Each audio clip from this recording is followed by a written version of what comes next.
We, the citizens of America, are now joined in a great national effort to rebuild our country and restore its promise for all of our people.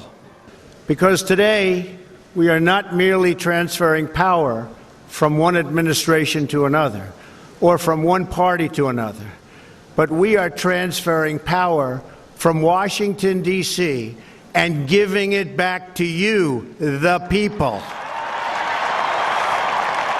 Well, welcome to the We the People Convention News and Opinion radio show and podcast on this Memorial Day weekend. Wow, can you believe that? We're already at the end of May. And boy, has this been a spring to forget, right? For those of you listening around the country, I hope you had at least better weather than we did. We had a warmer February and March than we had April and May, and it's we just finally started to get some 70s here in Northeast Ohio at least, and but we've had lots of rain and stuff, and it's just hard to believe it's Memorial Day weekend. So welcome to all of you who are listening on the radio on our 5-station radio network across Ohio, and to all of you who are listening to the podcast wherever you may be throughout the continental United States or Alaska, Hawaii, or even in foreign countries. We actually have listeners who listen from all over the world. So welcome to all of you, to today's podcast. If you want to listen to the podcast or listen to the show anytime, 24/7, we usually post the podcasts on Fridays around noon, and then they're available, all week long at any time you want. If you go to wethepeopleconvention.org, you click on the little yellow box that says Podcast Radio Network, and you can find out which radio stations air the radio show on Saturday mornings here in Ohio. And then you can also see how to get the podcast on iTunes, on YouTube, really any way you want, Roku TV, Amazon Fire TV. So however you're getting the podcast, we're glad that you've decided to join us today. We're glad to have you with us. Last week, we were able to, break the chain here and talk a little bit about ObamaGate to start the show. But this week, we're going to be back to, coronavirus madness and what's going on with that. But we will talk about some of the things that are more to the developing story for ObamaGate and the investigations that are going on about the coup attempt against the President of the United States, Donald J. Trump, and what's starting to show up as far as the evidence to prove who did what, when, and where. So we'll talk about that a little bit at the end of the podcast. We've got some other really good stories for you, and so we're going to get right into it right now. So let's start with this idea that the coronavirus has really it's really become disappointing for all of us in America, particularly because we're supposed to have these experts, and these experts are supposed to be so smart, and they're supposed to tell us the truth. And nothing that the experts have told us about this has turned out to be true. And now what we're finding out is that they are not telling us the truth about who actually died from coronavirus. And how many COVID-19 deaths are there really in the United States? Well, it depends on whether a person dies of the virus or with it. And basically, there's now a movement for states to publish both numbers. Deborah Birx, the physician that has been with Dr. Fauci with Donald Trump a lot, told officials from the Centers of Disease Control that some of the numbers on mortality and case counts could be inflated by up to 25%. Now we have just found out that Colorado has gone and looked at the death certificates, what was the real cause of death, and restated their numbers using both. And they found out that 23% of the people in Colorado who were said to have died from coronavirus did not die from coronavirus. So it just undermines your faith in what these people are telling you. And again, it's one thing when you're talking about these models that so misled everyone at the beginning of this, these outrageously flawed, really preposterous models about how many deaths there would be, et cetera. But now what's really upsetting to me, and I'm sure it is to you, as we want to protect and defend our individual liberty and freedom and prosperity, that these people can't even count right. Okay, they can't even figure out when they have real data what's going on. And we've talked about that in our previous week's shows, how the number of people dying, in New York City, where, so many of them were in nursing homes, and, they're just making it up as they go along, and they're mostly wrong and they make it up. So, at the end of this week, we had 600 doctors send a letter to President Trump raising the alarms about the health effects of continued coronavirus shutdowns. And basically, these doctors are calling, the widespread straight orders keeping businesses closed and kids home from school is a mass casualty incident with exponential growing health consequences. The letter outlines a variety of consequences that doctors have observed resulting from the coronavirus shutdowns, including patients missing routine checkups that could detect things like heart problems or cancers, increased substance and alcohol abuse, and things of that nature. We've talked about that on this show, but it's just still not getting through to people. In the letter, the doctor said, "We are alarmed at what appears to be the lack of consideration for the future health of our patients. The downstream health effects are being massively underestimated and underreported, and this is an order of magnitude error." Yikes, right? All these experts, all these doctors, and we've been reporting on this for weeks. A month and a half ago, I put up stories at wethepeopleconvention.org talking about the effects of the lockdowns, and these people in New York and in California and Oregon and Virginia, mostly Democrat states, but here in Ohio, our supposedly Republican governor has kept us locked down. He just changed it this week, but he didn't really change much. I'll talk about that in the next segment. But the bottom line is these lockdowns don't work. And Jesse Waters had a video clip with a Dr. Atlas this week, actually last Sunday night. It was really good. I posted the whole video at wethepeopleconvention.org, but here's just a short clip of it that really hits hard on this topic. A lot of people are dying because they're not going to the hospital to get the medical care they need for things other than COVID-19. That's hugely underreported. This is really critical. The policy itself is killing people. The policy of lockdown and total isolation has impaired and stopped most medical care. 150,000 new cases of cancer every month in the U.S. occur, and we're not making those diagnoses. 2/3 of people who have a cancer screening test aren't getting it. Half of people on chemotherapy aren't going in. Acute heart attacks and strokes are not calling for emergency help, and they are dying. And the worst of all ironies is that 2/3 of immunizations in California, this is the data, 2/3 of childhood immunizations are being skipped. We are creating a massive catastrophe in healthcare and killing people by this very policy. I mean, it's just unbelievable how the politicians don't look at the new data and then make different decisions. I understand the initial social mitigation, but after the data comes in, you got to move. Lastly, fact 5, I mean, we know who to protect. This should have been targeted towards the elderly, towards the sick, and then that should have been the policy. I'll give you the last word. And that's exactly what to do now, is we strictly isolate and protect the people in the nursing homes with required testing. We do some prioritized testing that is necessary to make sure that hospitals don't continue infections. And we tell mildly ill people to isolate. And then we open schools. We open businesses and offices and restaurants with the necessary hygiene and sanitization standards and warnings in place. But society must function. The cure here is worse than the original disease at this point. So there you have it, right? President Trump said, at the beginning of this, if you all remember, he said the treatment can't be worse than the disease, right?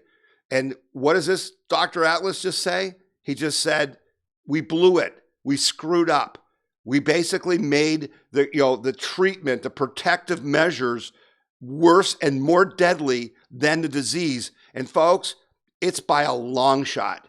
It's by a long shot. And when you combine this with the data that shows that there's been no saving of lives by lockdowns, for those of you watching the podcast, I'm putting up a chart that was published online by a woman that did the work on this. And I'll just give you some of the details on the radio here. But for the group one, which is the states that, closed down the earliest and the longest, which includes Ohio and California, Connecticut, Illinois, Michigan, New Jersey, Pennsylvania, Oregon, they have the most deaths per thousand and the most positive tests, 14.3% positive tests, 32 deaths per 100,000.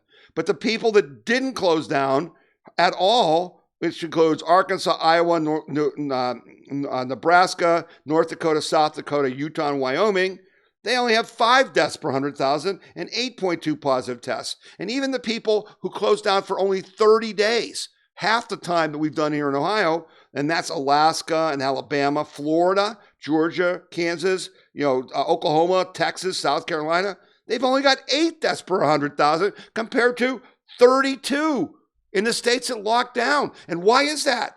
Well, at the beginning of May, Cuomo did the study in New York that showed that the people who were getting hospitalized were the people who stayed home and did the lockdown and didn't work and did everything the government said.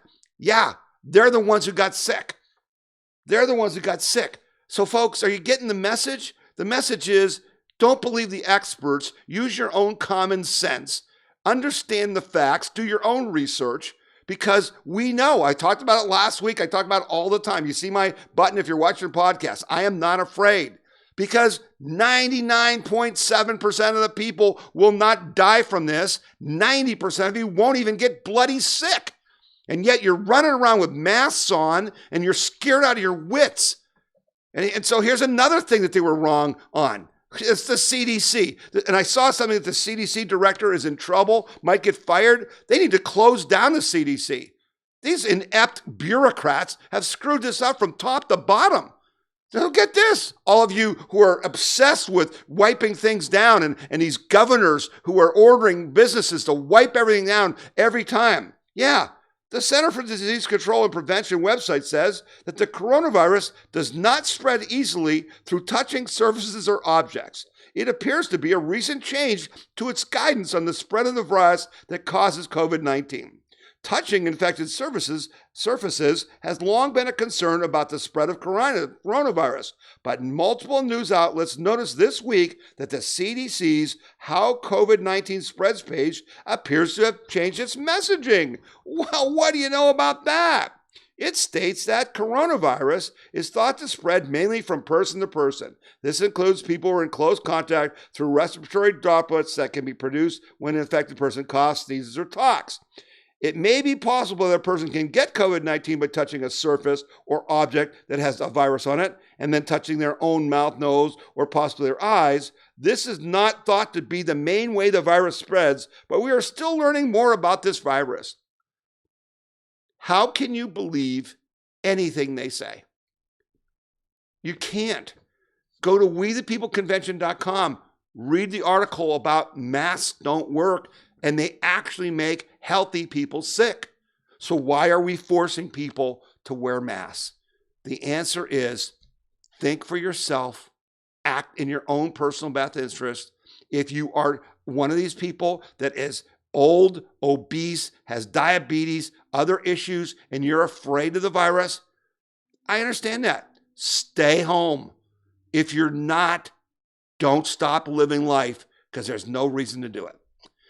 We're going to take a quick break. You're listening to the We the People Convention News and Opinion radio show and podcast. My name is Tom Zawistowski, and this program is paid for by the generous donors and listeners of this show who donate at WeThePeopleConvention.org. We'll be back after this break.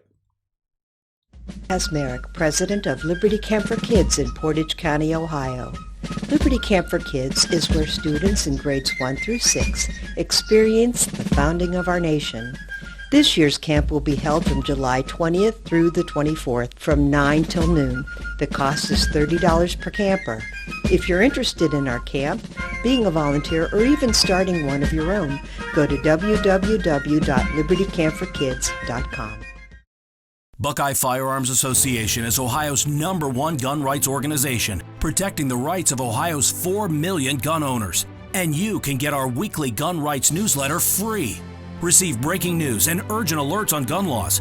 Stay up to date on self-defense and shooting sports. Discover pro-gun activities and events near you. Get your free gun rights newsletter now at bfanews.org. That's bfanews.org. bfanews.org.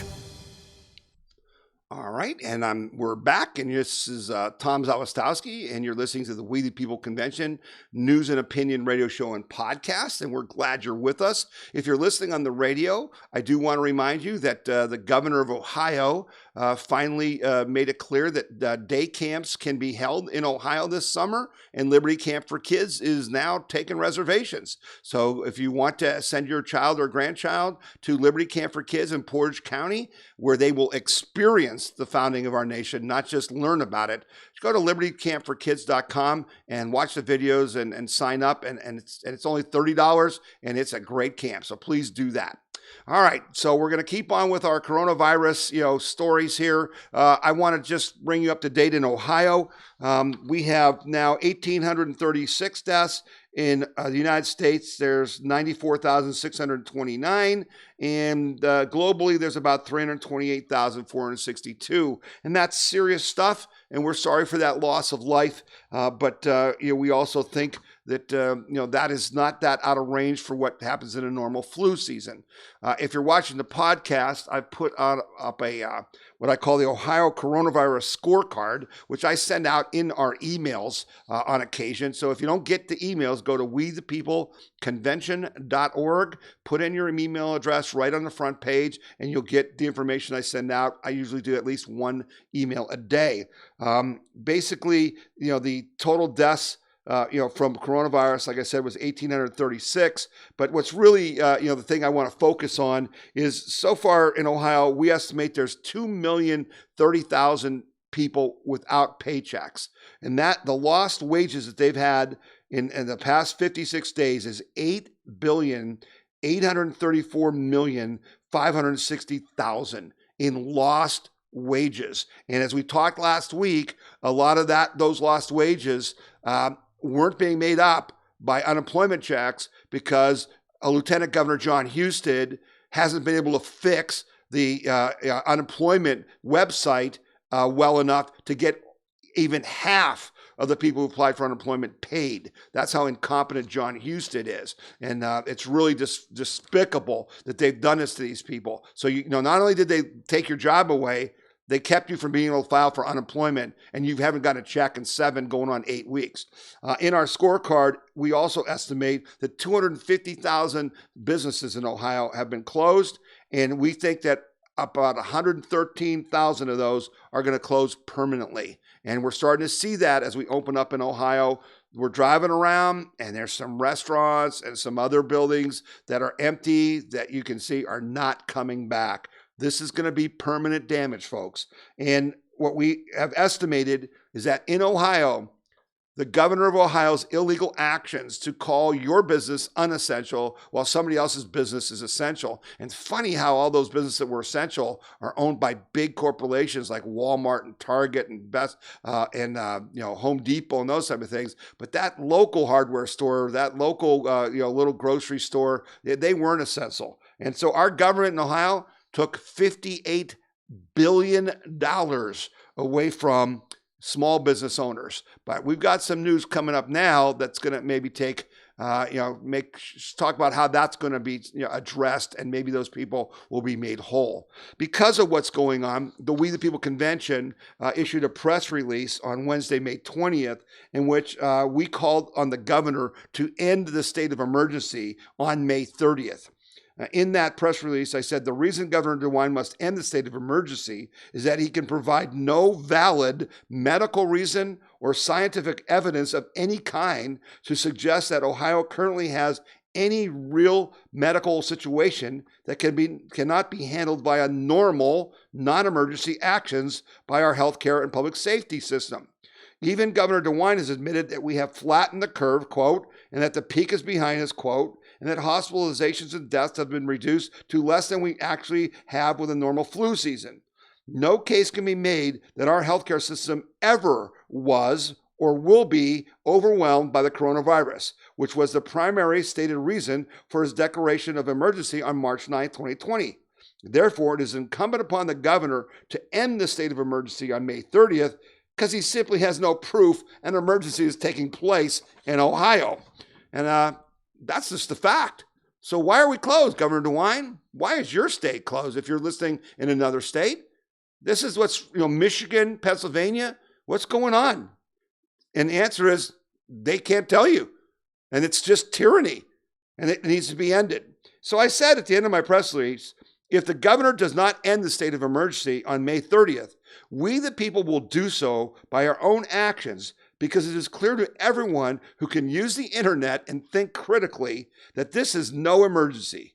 So we will then be focused on taking legal action against the state and the governor and forcing the Ohio legislature to make sure that nothing like this ever happens again.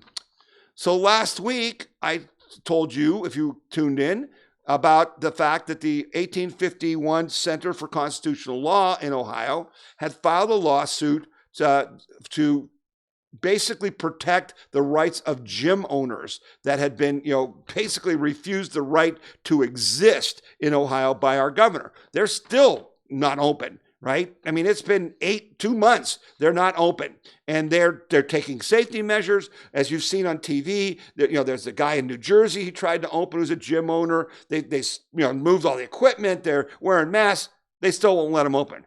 Well, guess what? You can't do that, governors. You can't do that. And guess what? That's just not me saying it. A court just said that. So, as I said, the 1851 Center for Constitutional Law filed this lawsuit in Ohio, and we won. On Wednesday, May 20th, Ohio Court of Common Pleas enjoined the Ohio Governor and Director of Department of Health from imposing or enforcing penalties solely for noncompliance with the Director's orders against gymnasiums, health clubs, fitness centers, gyms, and workout facilities. The judge ruled that Health Department has no authority to close all businesses or create its own penalties. In the ruling by Judge Eugene Lucci of Lake County Court of Common Pleas, he explained that private property rights are fundamental rights in Ohio, and that the Ohio Department of Health has both violated those rights and exceeded its own authority in criminalizing lawful business and imposing strict liabilities for violations, including severe criminal, civil, and equitable penalties. The director has no statutory authority to close all businesses, including the plaintiff's gyms. She has acted in an impermissible, arbitrary, unreasonable, and oppressive manner without any procedural safeguards. Guess what? They did it illegally, and now the gyms are open. And Judge Lucci made it clear that other businesses will fit under this ruling. And so the 1851 Center in Columbus has now other classes of businesses: hair salons, bars, restaurants, different, groups, social centers like that, where they have weddings and things like that. And we're going to start bringing them along to prove that never again can you discriminate against businesses and just shut them down because you say so.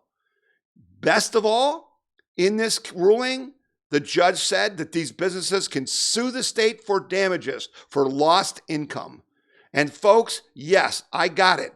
If they sue the state and they win, the $54 billion I just told you our governor illegally took from their businesses, if they win that, there's going to be $54 billion that we, the people, the taxpayers, are going to have to pay them.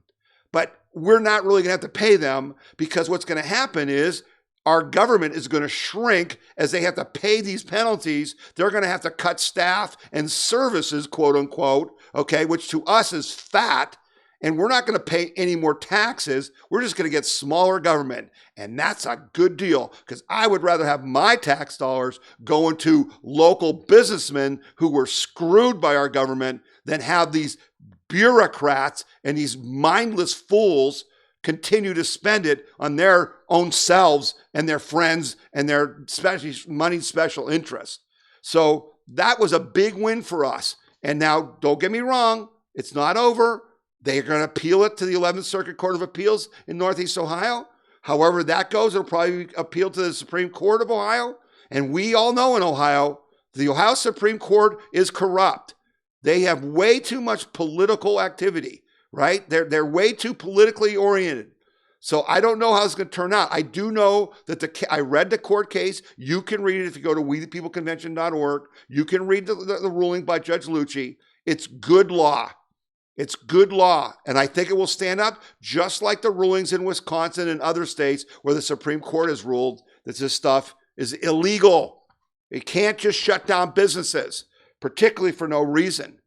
So then, as I said in my press release, not only are we going to sue you, but we're going to, then go and take you on, by getting the legislature to finally do their job.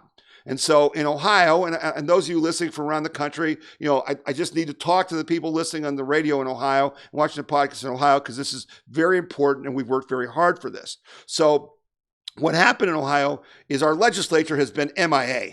And finally, because we in the Tea Party have been protesting, and groups like Free Ohio Now and Open Ohio Now, and a lot of liberty groups and people that the Gun Owners of America, we've been out protesting like this whole time, putting pressure on the legislature to say, show up and represent us, because they passed the law that allowed our health director to become a dictator, that allowed our governor to be a dictator. So now what has happened is the House finally passed this thing called Senate Bill 1. And Senate Bill 1 basically reins in what the health director can do in the future and the governor by giving the legislature a chance to weigh in after 14 days. So the health director could say, there's a virus coming, we have to shut down for 14 days. But after 14 days, they would have to go to the legislature, and we, the people, would have representation to say whether this should continue or not. And oh my, they would actually have to provide some facts, some data. We would actually have a constitution at work here. Heaven forbid. Well, a funny thing happened on the way to the forum, as the old story goes, because what happened is Senate Bill 1, I didn't think it was ever going to get picked up in the Senate. And then they ended up voting on it, and they voted it down 32-0. So that didn't sound very good. However, the Senate then voted to send the bill to a conference committee, which is a small group of House and Senate members whose job it is to work out the differences that exist between the two legislative branches and arrive at a bill that they can both pass. Hopefully, with majorities large enough to overcome a veto by the governor. So that's a good thing. So it took a long time to get here, but for all of you in Ohio, we now have the House and the Senate sitting in a room with a bill that gives us representation, reins in the authority of the governor and the health director, and now they gotta come out with a bill that both the House and the Senate will pass, hopefully with majorities that can override a veto, and send it to the governor. So I'm asking all of you, and as you watch this podcast, as you listen to my radio show, we say we're not just talk, we're about action. Here comes the action. I'm asking every one of you in Ohio to call your House member and call your Senate member and say, listen, we're really glad that we're finally at the point where you can reclaim your rightful role as our representatives in these very big things that affect millions of us.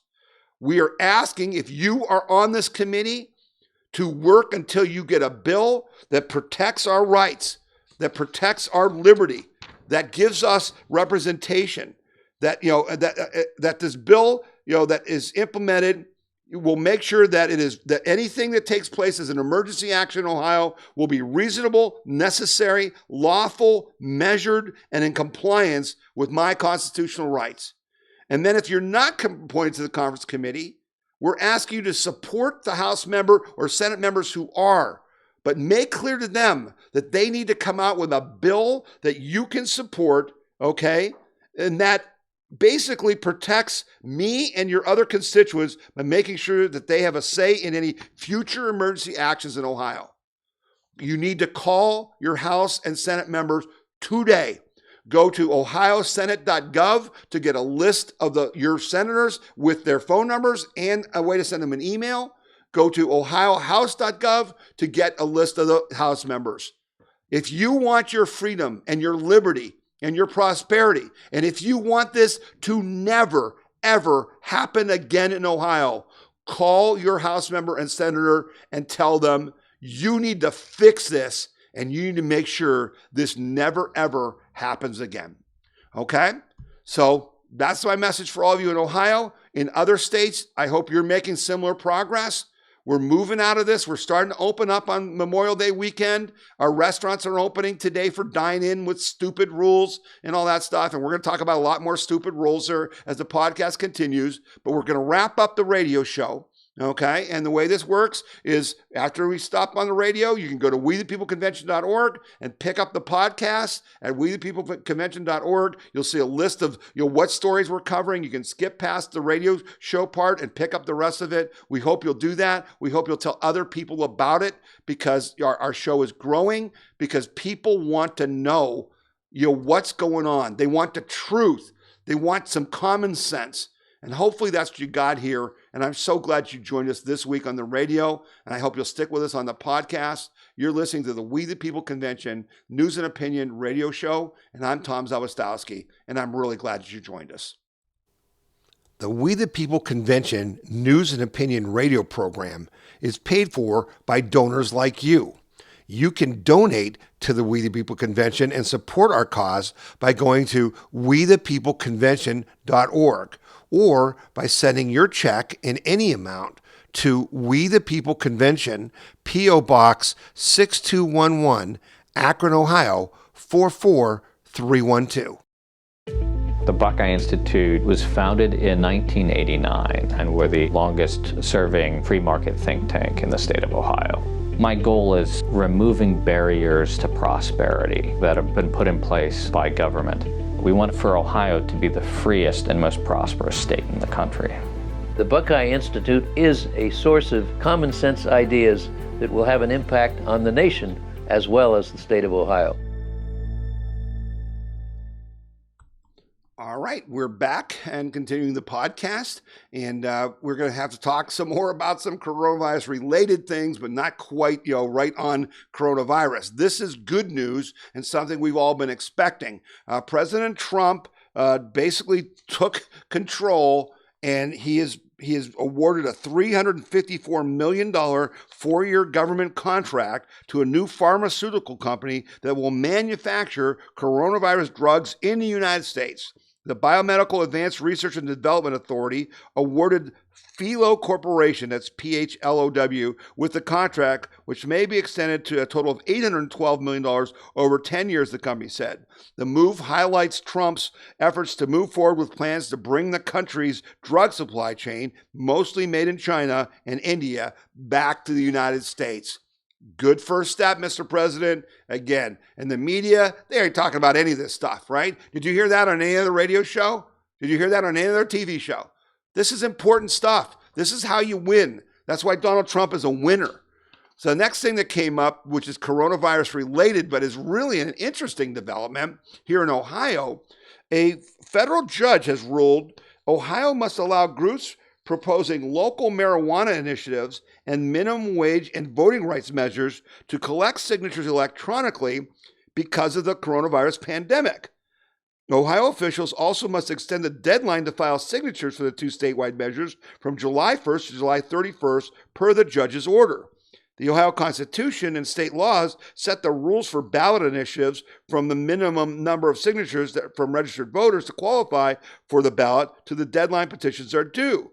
The Constitution currently requires signatures to be made in ink. Now, those of you who know me and are in the Tea Party movement in Ohio, you know that we did ballot initiatives. We got 560,000 signatures on the Ohio Healthcare Amendment back in 2011 to try to stop Obamacare from coming in the state, and it's a heavy lift. That's a real hard thing to do. But basically, this judge says plaintiffs cannot safely and effectively circulate their petitions in person because Ohio does not permit any other form of signature gathering, including electronic signing. And because plaintiffs cannot collect signatures in person or electronically, they have no hope of collecting the required number of signatures for the required geographic distribution by the July deadlines. Ohio Secretary of State Frank LaRose plans to appeal the ruling. He said overnight a federal judge ruled the groups can ignore the Ohio Constitution to get their issues on the ballot in November.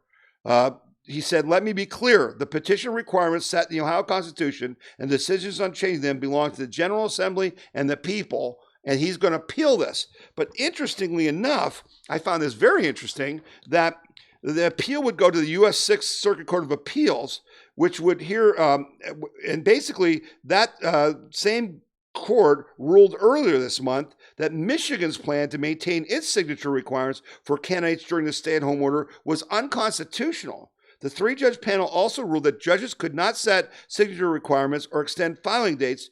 That too must be decided by state officials. After the ruling, Michigan officials agreed to reduce the signature requirements by 50% and extend the filing deadline and collect and submit petitions electronically. Now, this has ramifications for those in the Tea Party movement, because we haven't been able to do ballot initiatives often because of the time and effort it takes to get 560,000 signatures. So if this ruling holds up, that may be an opportunity for us to put some things on the ballot. For instance, there are people actually drafting constitutional amendments in Ohio that would make sure what we've just been through with the coronavirus never happens again. So this ruling, it's coming out of the coronavirus thing, has some interesting effects on us, and I'll keep you posted as this develops. But I thought that was really a stunner. I didn't see that coming, and it just popped up this week. So again, news you don't hear anywhere else. This story, pardon if it's personal to me, but this just made me crazy. And I sent this out from We the People Convention. You got the emails if you get our emails. The left's COVID hysteria is trying to destroy Major League Baseball with moronic rules. Folks, moronic's too kind a word.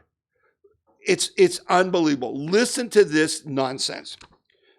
Basically, Major League Baseball looks somewhat like high school ball this year under protocols to deal with the new coronavirus, with showers at ballparks discouraged and players possibly arriving at the game in uniform like they did when they were teenagers. Traditional exchange of lineup cards would be eliminated because the coronavirus might be on the lineup card, along with high fives, no fist bumps. And no bat boys or girls. Can't have bat boys or girls. According to the 67-page draft of Major League Baseball's proposed 2020 operations manual. You'll love this. Spitting is prohibited, along with water jugs and the use of saunas, steam rooms, pools, cryotherapy chambers. Hitting in indoor batting cages is discouraged. Oh, that's going to help their batting averages. And batting gloves are encouraged. Oh, how nice of you for that. Batting practice pitchers are to wear masks. Dugout telephones need to be disinfected after each use. Right? Didn't we just see the CDC say, oh, by the way, the virus isn't transmitted through surfaces? Yeah. Players may not touch their face to give signs, and they're not allowed to lick their fingers. Oh, that'll really help those pitchers. Teams are encouraged to hold meetings outdoors with the players spread apart. Seats in the empty stands near the dugout should be used to maintain distance, and everyone must keep their distance during the Star-Spangled Banner and God Bless America.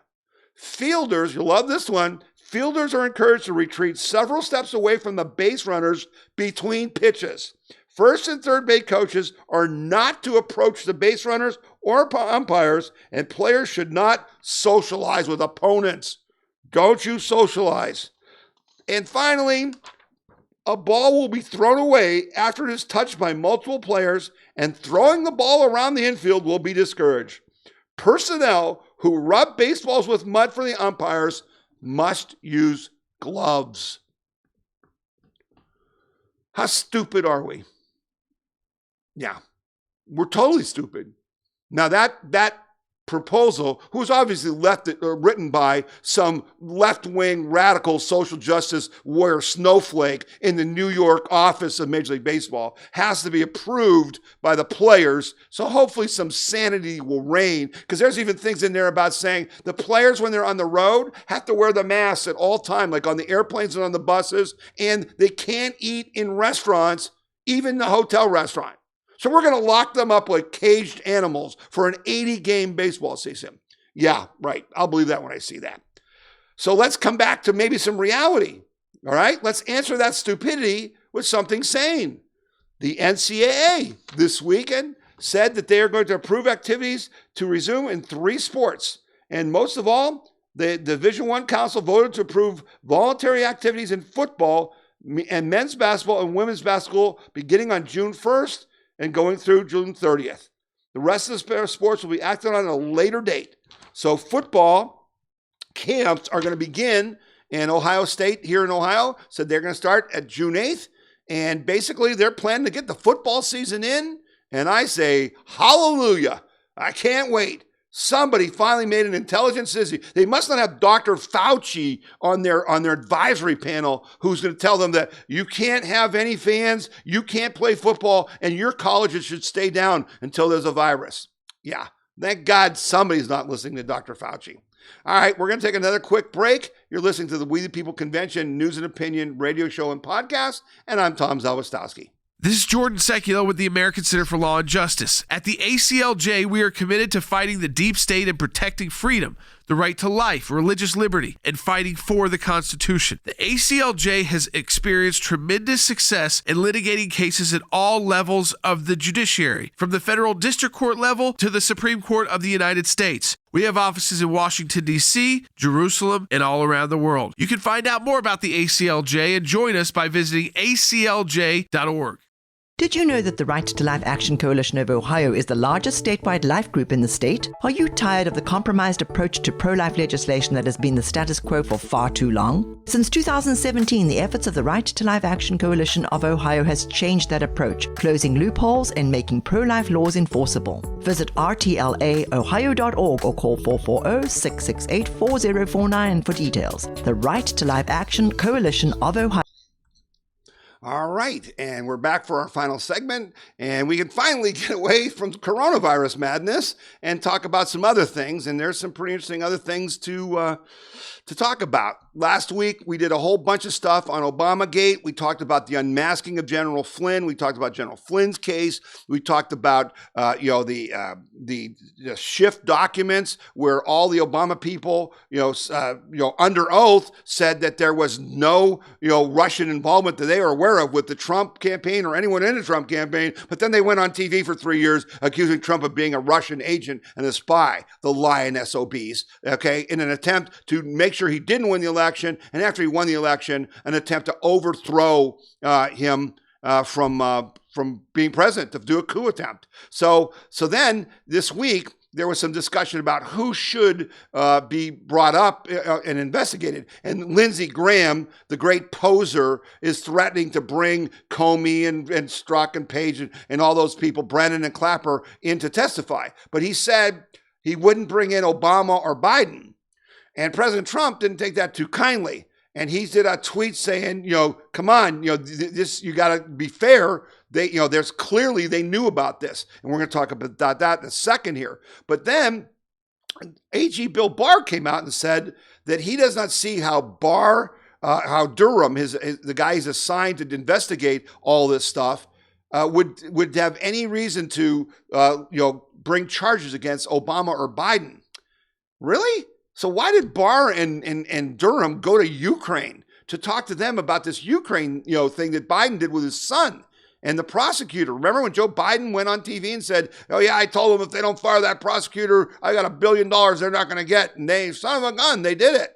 Yeah. Well, guess what happened this week?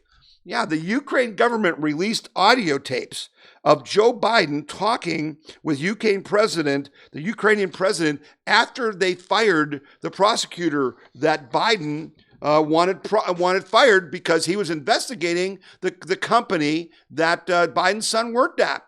And on these audio tapes, it's clear as a bell. It's a quid pro quo. Not only did Joe Biden get them to fire the prosecutor, he actually got them to change laws that prosecutor was using to look into the illegal activity of the company that Biden's son was part of.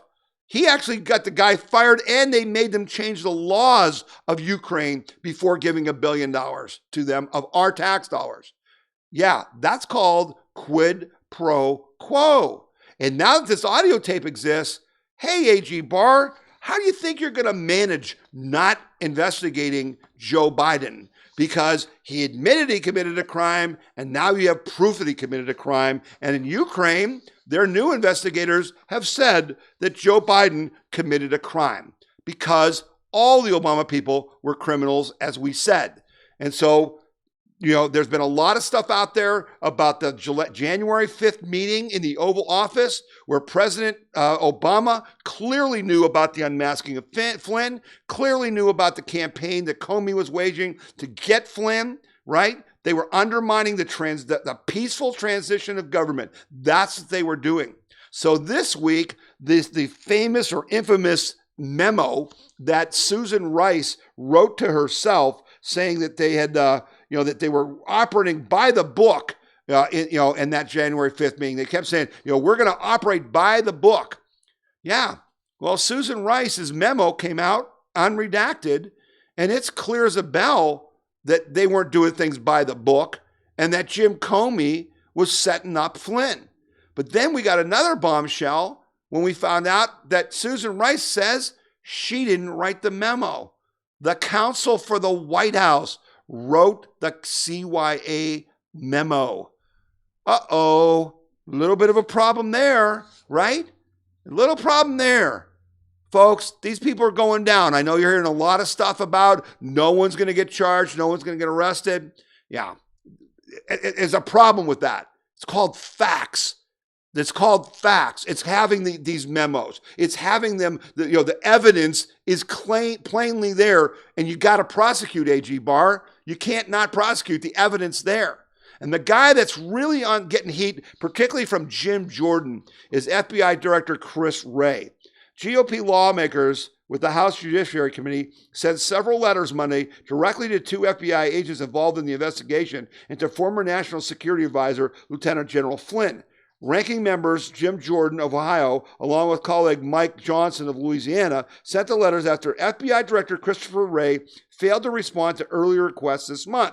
The requests are significant and show the growing divide between congressional Republicans on the committee and Wray, who has failed to respond to numerous requests since the beginning of his tenure at the FBI.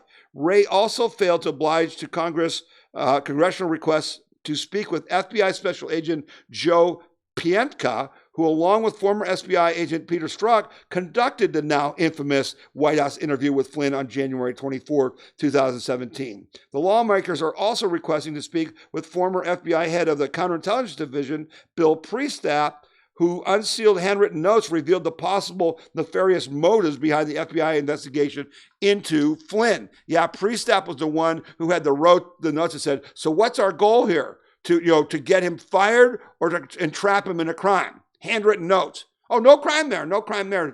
This is the top people in the DOJ and the FBI, right? So Christopher Wray is a deep state agent, and he needs to go too, okay? And I said that as soon as he got confirmed. We talked about that before. But the bottom line is the Flynn case, has now shown what was really going on. And while this Judge Sullivan is still playing games, his lawyer has filed now at the appeals court to basically say, we're going to remove Judge Sullivan from the case because he's clearly biased, and get Judge Flynn, the charges dropped, so then he can then sue the United States, us the taxpayers, and we can pay him back the millions of dollars that we took from him and ruining his life for 3 years. So we're happy about that. I talked last week, I got to wrap up a couple things we talked about last week. One of the things was Nancy Pelosi's, $3.6 billion phase 4, coronavirus bill that had nothing to do with coronavirus. Well, Pelosi argues that vote by mail is a more democratic option for 2020. We're now calling it voting at home because that's really what it's all about, enabling people to vote from home. And in the legislation, we have additional funds, $3.6 billion, which is what is necessary for us to set up this vote for home activity so that every voter would receive an absentee ballot. And I mean, this has become a health issue, as we saw in Wisconsin, Pelosi said. Standing in those lines that are enclosed and dangerous, that are enclosed in buildings is dangerous to your health. And again, vote by mail is more democratic. Memo to Nancy the liar, right? Because the left made a big deal about, President Trump wanted Wisconsin to go forward with in-person voting. And they're all going to die in 2 weeks after the election because they're all going to get coronavirus. Except nothing of the sort happened. And so this is what I'm telling you. Trump's going to have to veto this bill. The Republican Senate's going to have to not pass this bill. But that's what they want. They want to cheat in the election because they can't win if they don't cheat. And I want to make one more point. Last week, I went over with you the proposals that Secretary of State Frank LaRose is making here in Ohio.